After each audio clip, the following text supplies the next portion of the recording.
In our second hour here this afternoon, I'd like to address with you one issue regarding the health reform, and that is how Ellen White practiced it. We do know that since 1863, Ellen White has advocated vegetarianism, or reducing or abandoning the eating of meat. That's the first vision that she talks about vegetarianism, 1863. The question has been asked very often, did she practice what she preached or what she taught? And that has raised a lot of contentions, a lot of misunderstandings, and I'd like to address some of those. Dudley Kenwright mentioned in later when he left the Adventist Church that Mrs. White forbade the eating of meat, yet secretly she herself ate meat more or less most of her life. He also claimed to have seen James and Ellen White eat ham right in the dining room of their own home. Fanny Bolton claimed that when she and others were traveling by train with Ellen White to California one time, George Starr found Mrs. White hiding behind a screen in a restaurant, eating big raw oyster with vinegar, salt, and pepper. At least it may have tasted a little better. She also said on the same trip to California that W.C. White came into the train one time with a big, thick piece of bloody beefsteak spread out on the brown paper.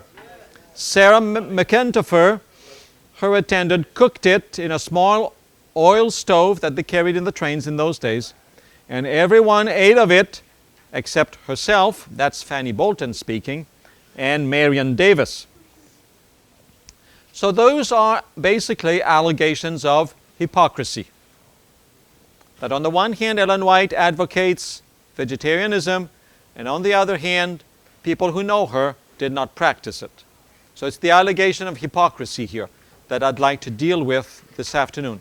How much truth is there to these allegations?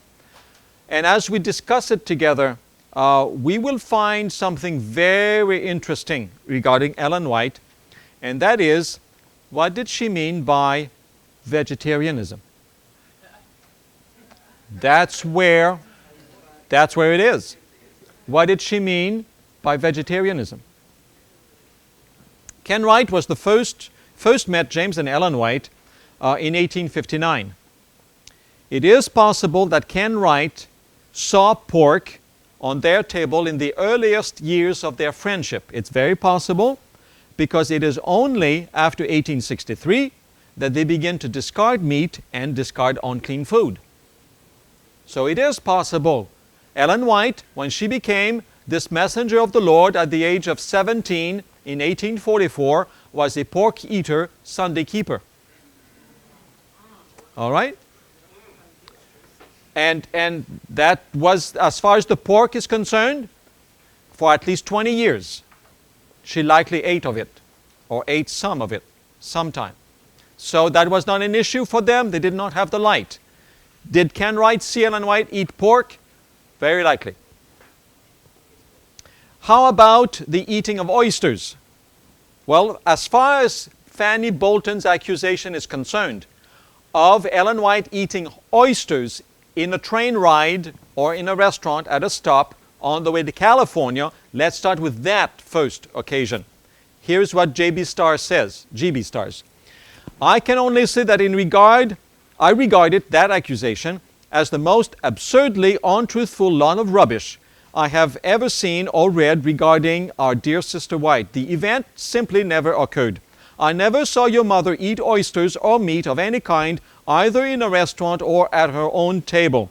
Fanny Bolton's statement is a lie of the first order. I never had such an experience, and it is too absurd for anyone who ever knew your mother to believe. Now, a couple of things to highlight here. Fanny Bolton says that G.B. Starrs saw her. He says, no, I didn't. That's first point. Number two, he says that even to think about it is absurd and just a bunch of rubbish. That's G.B. Starrs' opinion. At the very end of this presentation, we're going to talk about shellfish and oysters. And Ellen White did eat oysters. She even asked her daughter-in-law to get some for her. All right? We'll come back to that. But as far as Fanny Bolton's, now stay with me, as far as Fanny Bolton's accusation that G.B. Starr says so and so, G.B. Starr says, no, that's not true. How about W.C. White coming into the train with a big piece of steak? Bloody steak, yes. There were about 35 of us going from Battle Creek to Oakland in 1884 in 2 skeleton sleeping cars, meaning they're not very well furnished. They're just bare benches. As we approached the border line between Nevada and California, it was found that our provisions were running low. They got no more food. How many of them are there? 35. That's a lot of people to feed. Some of us were able to make good meals out of the dried things that were left in our lunch boxes. But Sister White's appetite failed. We were in a country where fresh fruit was very expensive, and so one morning at a station where our train had stopped for half an hour, I went out and purchased 2 or 3 pounds of beef steak, and this was cooked by Sister McIntyre on an alcohol stove, and most of the members that composed Sister White's party partook of it. When I bought the beef steak, I reasoned that freshly killed ox from this cattle country would probably be a healthy animal. Did it happen? Yes, it did. What's the reasoning behind? No more food. They got to eat.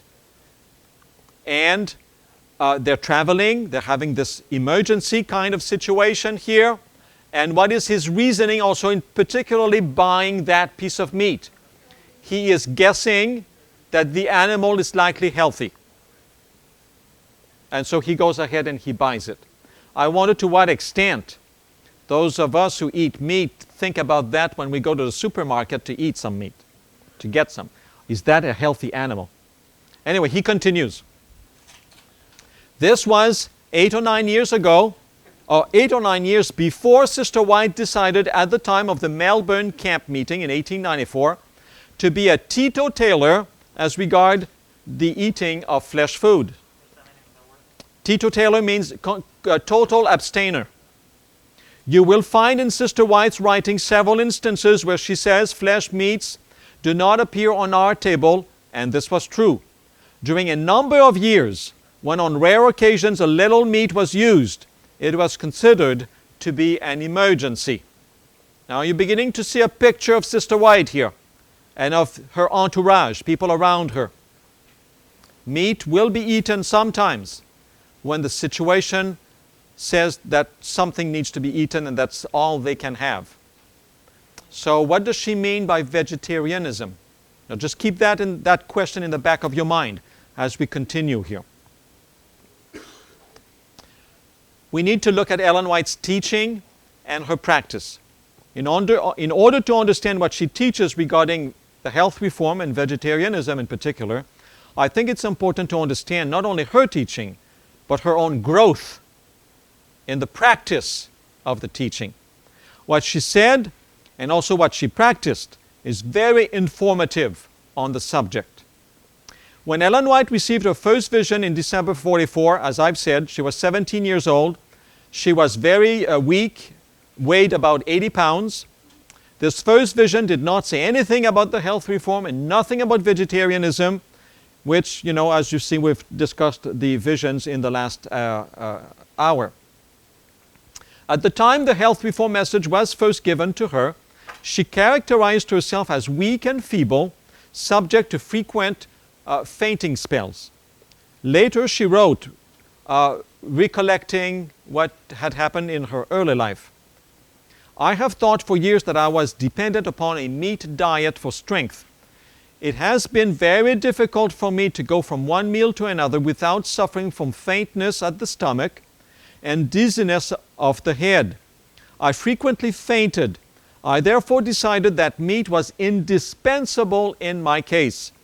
I have been troubled every spring with loss of appetite.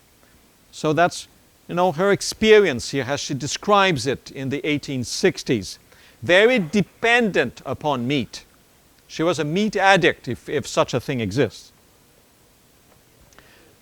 The only vision dealing with flesh food prior to 1863 is a vision on which she based her rebuke to Brother and Sister Haskell for unduly urging abstinence from pork as a test of church fellowship. However, the vision offered no clue that abstinence from flesh food would result in improper health, or improved health, I should say. As to the rightness or the wrongness of eating pork, Ellen White neither condoned nor condemned it with that vision. She did say that if this position were the mind of God, He would in His own time teach His church their duty. And it came along.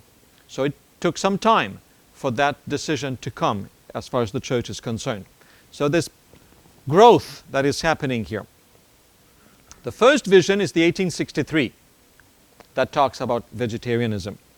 And in that vision, the people are to abstain from flesh food in general and swine, pig in particular.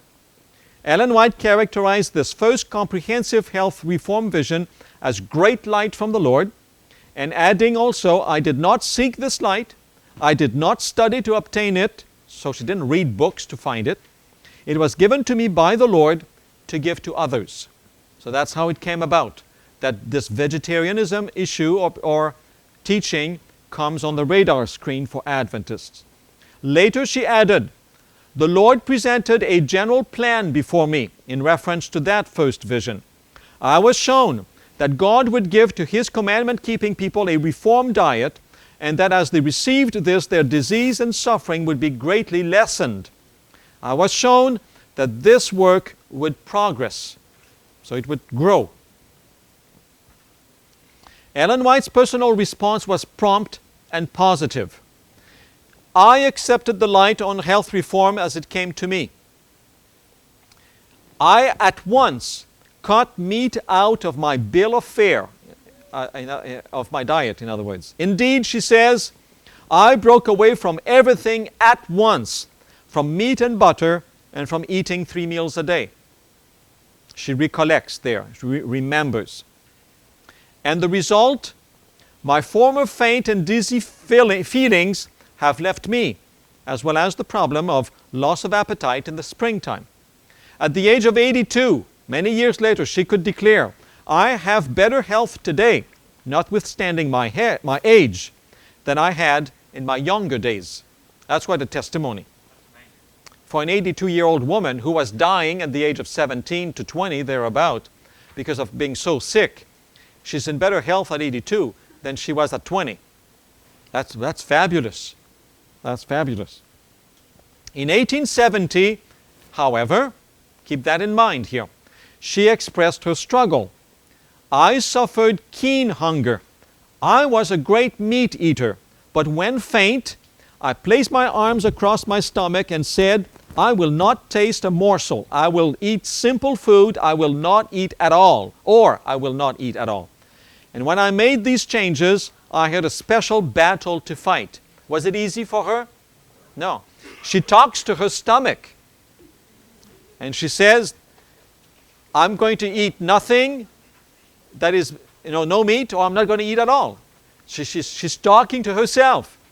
It's a struggle for her. A great struggle. So I want you to experience her life here and how she gets a message, she understands the message, but it is an awful tough thing to put in practice. It's difficult for her to do that because she is addicted, so to speak. I don't think there's such thing as an addiction to meat, but so to speak, she can't live without it. That's how she thinks about it. The following year, following the 1863 health reform vision, she could report, I have left the use of meat. And 5 years later, in a letter to her son Edson, in which she urged him and his family to show true principle and faithfulness in health reform, she assured him that she was also practicing what she preached. We had in diet been strict to follow the light the Lord has given us. We have advised you not to eat butter or meat. We have not had it on our table. So here's chronicling of her experience. In 1870, the Whites continued to progress in the same direction. Here she says, I have not changed my course a particle since I adopted the health reform. I have not taken one step back since the light from heaven upon this subject first shone upon my pathway. I broke away from everything at once. Pretty categorical statements, don't you think? She broke away from it at once. There you go. No more. Does it really mean no more? What does it mean to break away from it at once and to practice it, to never step back on the pathway of the health reform? Occasional exceptions to a habitual pattern of vegetarianism, however, do occur. In 1890, she stated, when I could not obtain the food I needed, I have sometimes eaten a little meat. But even here, I am becoming more and more afraid of it. 1890. 11 years later, 1901, she openly admitted, I was at times compelled to eat a little meat. So on the one hand, she says, broke away from it at once, no more. And then she urges people to follow. And on the other hand, here she says, but you know, sometimes I have eaten a little meat. All right? So how do you harmonize the two? This is where the accusations of hypocrisy come along. She's not practicing what she's preaching. Ellen White departed from a strict vegetarianism in a few situations. When she encountered some difficulties, sometimes she compromised. And what were those times? At least 4 reasons.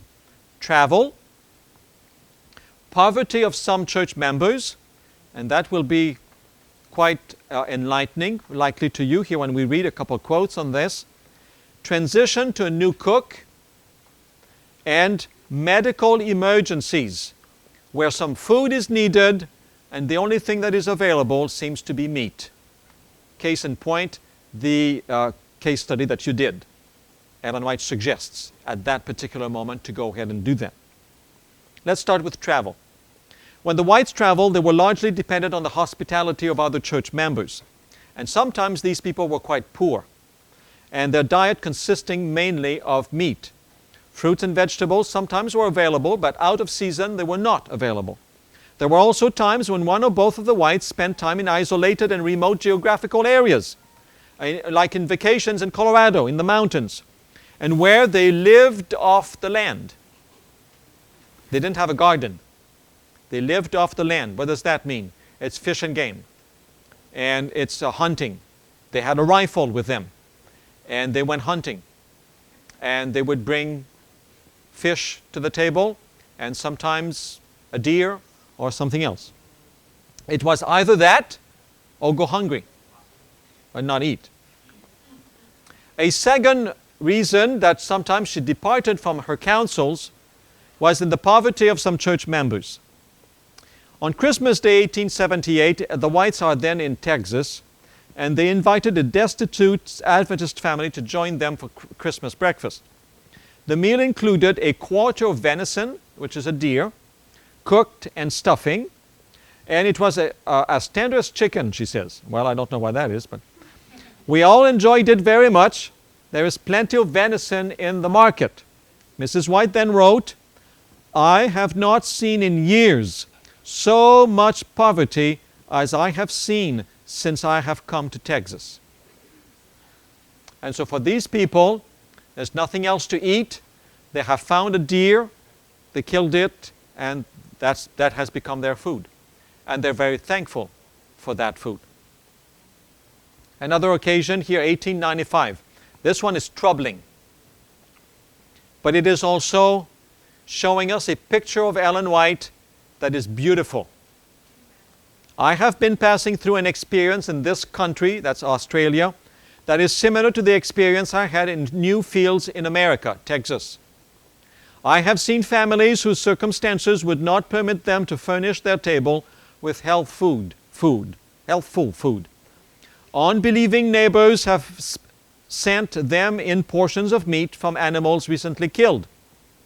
They have made soup of the meat and supplied their large families of children with meals of bread and soup. It was not my duty, nor did I think it was the duty of anyone else, to lecture them upon the evils of meat eating. I feel sincere pity for families who have newly come to the faith and who are so pressed with poverty that they know not from whence the next meal is coming. Isn't that beautiful? Now, she is a believer in the health reform, isn't she? She's a vegetarian. She believes in not eating meat. She preaches it. But here's this family. The neighbors have given them meat to eat. They have nothing on the table. And she says, it is not my duty, nor anybody else's, to tell them to eat something else. So here's a picture of Ellen White. You know, she's not the frowning little old lady here who shakes the finger at everybody all the time. In fact, that's a very rare picture of Ellen White. Here's a beautiful picture, one that understands where people are at and how precious life is. And like in this case study that you studied, life is more important than the food. If you got to have a priority, life comes first, and then the food is to help life. Of course, if you have plenty of food, got to be careful there. You take the best. But if you don't have the best, you take what you can, and you do the best with what you have. Transition with a new cook was also in other instances where Ellen White did make some changes in her habits. Here she says, W.C. White says in 1835, Ellen White was not a cook, nor was she a food expert in the technical ways which come from study and experimentation. Boy, that's a fancy way of saying that she was not a cook and she didn't know how to do anything. She didn't know how to experiment and make things that are vegetarian with nuts and wheat and things like this, gluten, I don't know what. She didn't know how to do this. Often she had serious arguments with her cook. She was not always able to keep the cook, which she had carefully indoctrinated in the vegetarian ideas. And so, when a new cook arrived, and the cook didn't know how to cook vegetarian food, well, they had to get along. They had to get along with chicken and meat and whatever. They had no choice. They had to do it that way. Ellen White did not cook. That's an interesting concept. He continues, those she employed were always intelligent young people. As they would marry and leave her, she was obliged to get new cooks who were untrained in vegetarian cookery. In those days, we had no schools, as we have now, where our young ladies could learn the system of vegetarian cooking. Therefore, mother was obliged, with all the others, cares and duties, to spend considerable effort in persuading her cooks that they could do without meat, or soda, or baking powder, and other things condemned in her testimonies. Oftentimes, our table showed some compromises between the standard which Sister White was aiming at and the knowledge and experience and standard of the new cook.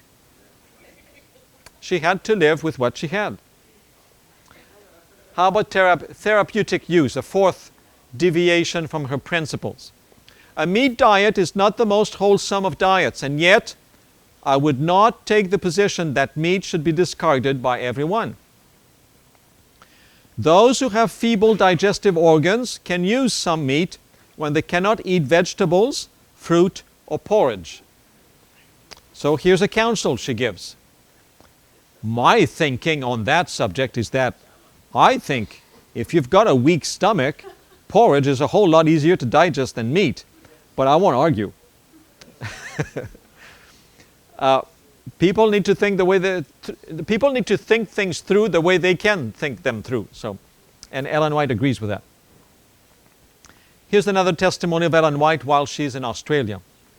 I have never felt it was my duty to say no one should taste of meat under any circumstances. To say this when the people have been educated to live on flesh to so great an extent, as it is the case in Australia, will be carrying matters to what? Extremes. I have never felt that it was my duty to make sweeping assertions What I have said under a sense of duty.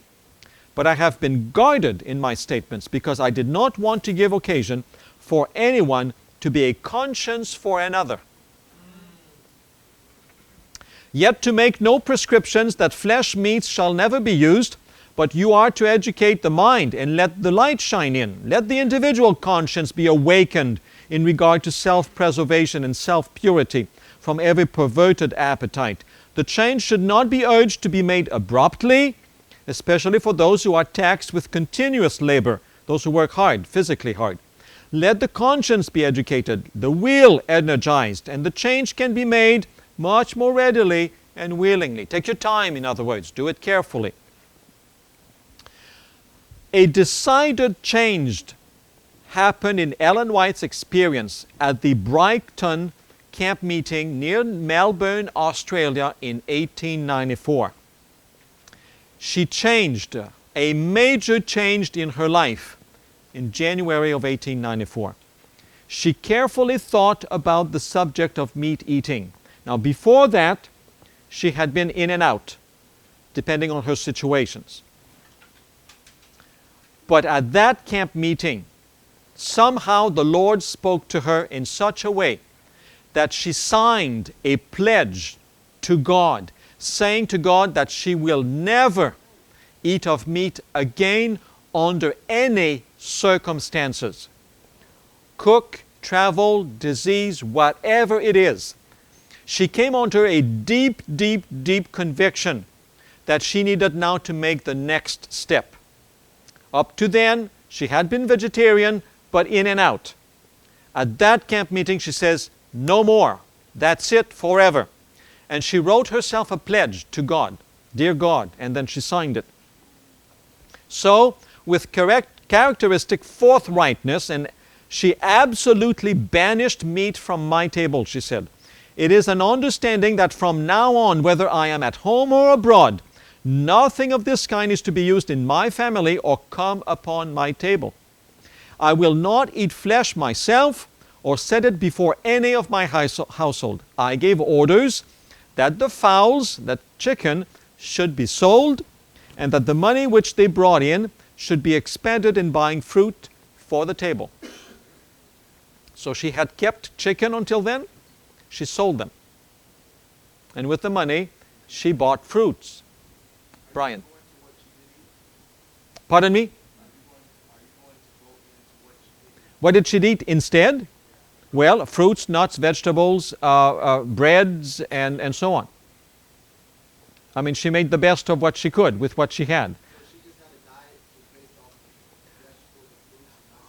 Well, they did make patties out of various things, you know, and they did make sauces and soups and stews and so on.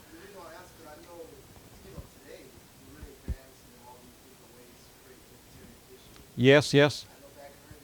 They were trying to. They were trying to make the best they could with what they had. I don't think they had pasta like we have today, but they did make the best they could. Yeah. I'll just take a couple more. Melissa? That's a good question. She's talking about meat. We'll come back to the rest in just a moment. David?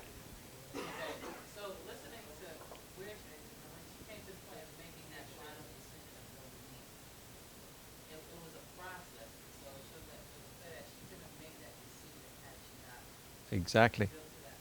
Exactly. It's a growth. So now my question is now, as a church, though we implement in our churches, don't we kind of like forcing it upon the people? Well, we're certainly talking about it, aren't we? It's part of the health message. There are 10 points that I mentioned the prior hour on the health message. One of them is vegetarianism. It is a standard teaching of Adventism. It is a good teaching of Adventism. We ought to teach it and teach it more. But there's a way of doing this that is very careful, that needs to be careful. And there is also an example of Ellen White here, that there is progression, that abrupt changes are not necessarily the best.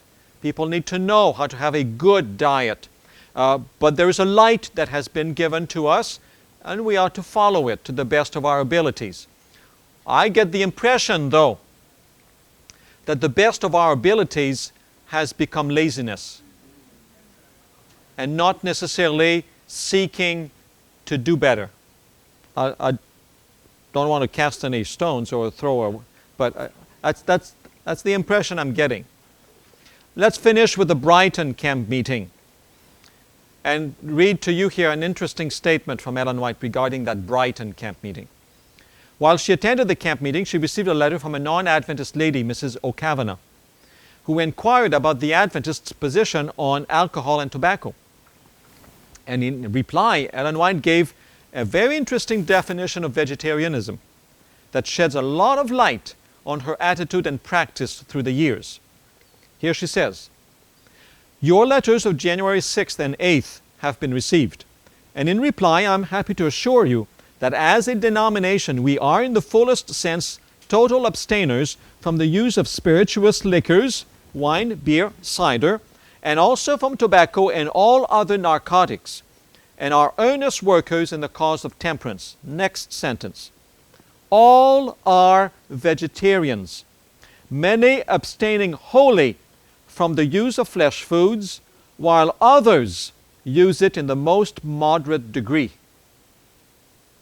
A vegetarian for Ellen White in 1894, when she makes that pledge at that camp meeting, is either someone who does not eat meat at all, or someone who eats it moderately, once in a while, and only a little bit at a time.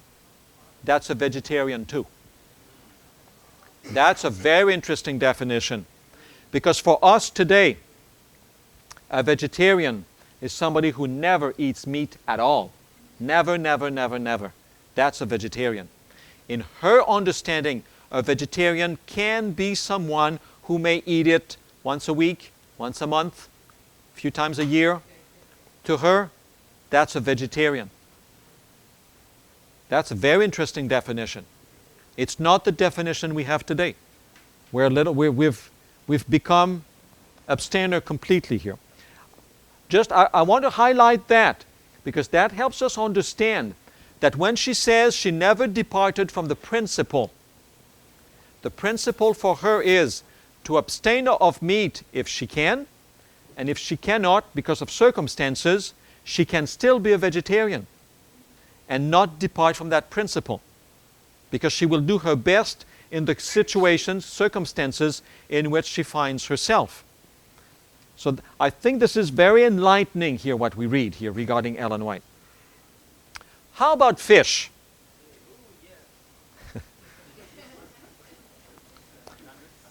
Ellen White gave up meat. Ellen White gave up meat in 1894 at that camp meeting.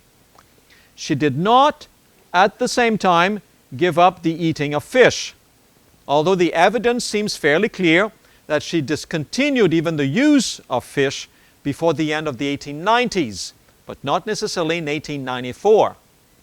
When Ellen White signed the no-meat pledge at the Brighton camp meeting, she obviously did not include clean fish.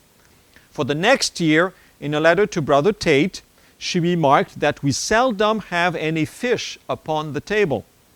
And she went on to give in detail the reasons for decreasing the consumption of fish. And that's right. Mrs. White wrote to her non-Adventist Mary Chloe Watson in 1896, who at one time, served Ellen White as a literary assistant, and she referred to her Brighton pledge. Here she said, "2 years ago I came to the conclusion that there was danger in using the flesh of dead animals, and since then I have not used meat at all. It is never placed upon my table. I use fish when I can get it. We get beautiful fish from the salt lake near here. I neither use tea or coffee. As I labor against these things, I cannot but practice that which I know to be best for my health. And my family are all in perfect harmony with me. You see, my dear niece, that I'm telling you matters just as they are. So no meat, but still some fish." And so, all right, so there's a progression happening here. How about shellfish? Unclean food. In 1882, so now we go back a lot of years, Ellen White wrote a letter to her daughter-in-law, Mary Kelsey White. In this letter, she included a shopping list of things to bring when she came home the next time. And here's what she said. If you can get a good box of herrings, fresh ones, please do so. That's a fish. The last ones that Willie got are bitter and old. Wow. If you can get a few cans of good oysters, get them. 1882. So, did Fanny Bolton perchance see Ellen White eat oysters? Possibly. It just happened that the Levitical distinction between clean and unclean food, as far as fish is concerned, was not readily understood by Adventists for some years after that. It took time for them to equate oyster with an animal. They may have thought it was a plant. And, you know, biology and marine biology is fairly well known by all of us. We grow up in high school and we learn about all kinds of things, and we know all kinds of things now. But those were not the days like that 100 years ago. People did not know a lot of things about marine life, fish and oysters and crabs and this, that, or the other. And so therefore, the knowledge, you know, they knew that Leviticus talks about some things, but they had not made the jump from what the Bible says to what they have in the world. They could not equate the two or connect the two. So yes, she did eat oysters. So why was it a problem? Why did the lady criticize her? Well, it's because it's unclean, and because, you know, you look back today, it's like we would do today. Today we know the Adventist church teaches do not eat pork, do not eat oysters, okay? And then we pull out a quote from Ellen White where she says, well, get me some oysters. Hypocrite. Because we're taking our today's standard and knowledge and we're putting on 1882. And that's what Fanny Bolton was doing. That's what Ken Wright was doing. Just transcribing or transferring, I should say, their standards at the particular time they were in back onto Ellen White by not understanding the context and how they had progressed in their learning of all that information. When did she understand that oysters weren't clean? I think it came much later. Much later. I'm almost done, then I'll take your questions. In 1905, it appears that Ellen White was afraid of fish by then, which she had not been before. And here in Ministry of Healing, she says, in many places, fish become so contaminated by the filth in which they feed as to be a cause of disease. This is especially the case where the fish come in contact with the sewage of large cities. Thus, when used as food, they bring disease and death on those who do not suspect the danger. So, you know, that helps knowing a whole lot more about all of this. Let me wrap it up. Was Ellen White a hypocrite? I think that is way too strong. I don't think so. Did she grow in her knowledge of vegetarianism, giving away meat, fish, shellfish? Yes, she did. It took decades for her to grow in that direction. This question is best answered really by attempting to understand what Ellen White meant by vegetarianism. As already noted, W.C. White's letter to George Starr in 1933, for years the White family had been vegetarians, but not teetotalers, not total abstainers from that. An interesting and even more illuminating distinction is that letter of Ellen White to Mrs. Kavanagh that I already referred to. All are vegetarians, many abstaining wholly from the use of flesh food, while others use it only in the most moderate degree. Ellen White's teaching and practice regarding vegetarianism illustrates her understanding of the difference between a principle and the application of a principle. She followed the principles of the health reform as much as she could under the circumstances and with the knowledge that she had. In 1870, speaking of her response to the health reform in 1863, she said, I left off these things from principle. I took my stand on health reform from principle. I moved out from principle, not from impulse. I have advanced nothing but what I stand to today. In 1908, she added, It is reported by some that I have not lived up to the principles of health reform, as I have advocated them with my pen. But I can say that so far as my knowledge goes, I have not departed from those principles. Knowledge. How much did she know? How much was she able to practice? So, from her own admission, I think we need to follow her own practice and growth. It is reported by some that I have not followed the principles of health reform, she said in 1909, as I have advocated them with my pen. But I can say that I have been a faithful health reformer. Those who have been members of my family know that this is true. That vegetarianism is not a principle with Ellen White is clear from her statement. Vegetarianism is an application of the principle. The principle is to live healthfully, to eat the best food, and to do the best under your circumstances. I have never felt that it was my duty to say to no one that no one should taste meat under any circumstances. To say this would be carrying matters to extremes. I have never felt that it was my duty to make sweeping assertions. One of the 10 Commandments, for example, would be a principle. Everybody's got to follow it. There's no exceptions. She did not see vegetarianism as a principle. Like everybody's got to do it all the time, no exceptions. She saw it as the application of a principle. And the principle is, you eat the best food there is. And the principle is the Eden diet. The Eden diet is the standard. That's the principle. But under your circumstances, But that's a contradiction of terms. no, it's not. The Eden diet is the principle, is what to follow. But how we apply it in our lives on a day-to-day basis may be difficult because of circumstances, because of poverty and so on. And then she says, well, you do your best. You do your best. But the standard is high.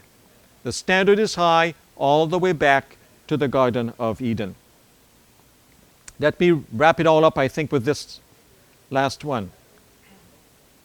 Those who understand the laws of health and who are governed by principle will shun the extremes both of indulgence and of its restrictions. Their diet is chosen not for the mere gratification of appetite, listen, but for the upbuilding of the body. So why do we choose the food that we eat? Because it smells good or tastes good? Or because it is for the upbuilding of the body? They seek to preserve every power in the best condition in the highest service to God and to man. There is a real common sense in dietetic reform. The subject should be studied broadly and deeply, and no one should criticize others because their practice is not in all things in harmony with their own. Ellen White had to face accusations against her integrity in her own lifetime. Similar charges against her today are neither new and I don't think startling when one examines the facts. Shortly after the turn of the century, she was accused of hypocrisy in publicly advocating vegetarianism on the one hand, while she continued to eat some of it occasionally. Such charges I find to be unjustified and without foundation. She viewed living by good health principles under one's circumstances as the core principle of the health reform. Vegetarianism is one way and the best way, the Eden way, to live out this principle. But vegetarianism is the application of the eternal and universal principle. It's not the principle itself. That's it. Let's stop there. Questions? Chris? I have a question about the oysters, her requested oysters. You said that they didn't understand about marine animals. What proof do we have of that? That her requesting of that is because of her ignorance of unclean and clean? You're asking me a very difficult question. How do I know that her asking of oysters is because she was ignorant and not because she was transgressing, commandment of God? I don't know the answer to that. So it's just an assumption that they didn't know? It's an assumption that they didn't know, yes. It took time for them to understand all of that. Troy? Stay with us here, please. The questions are good. Asking about the oyster. I just wanted to know the date of the Fanny Bolton statement in reference to Ellen White. I'm sorry, I don't have it. I don't know it by heart. It is likely in the text document on my website, not on the PowerPoint. That's likely where the date would be. I don't know it by heart. You had your hand too, and I'll go this way, yes. The statement that she never said for anyone not to eat meat, what happens to the statement, what's the excuse or the explanation of the statement when she was writing to ministers and telling them about not to eat meat and they weren't fit to go to the board meetings and stuff like that? Where did that come in? Oh, that's a good question here. And you will find in Counsels on Diets and Food a chapter where she talks about ministers not following the health reform and eating meat. And boy, these statements are, wow, they are straightforward, hitting between the eyes.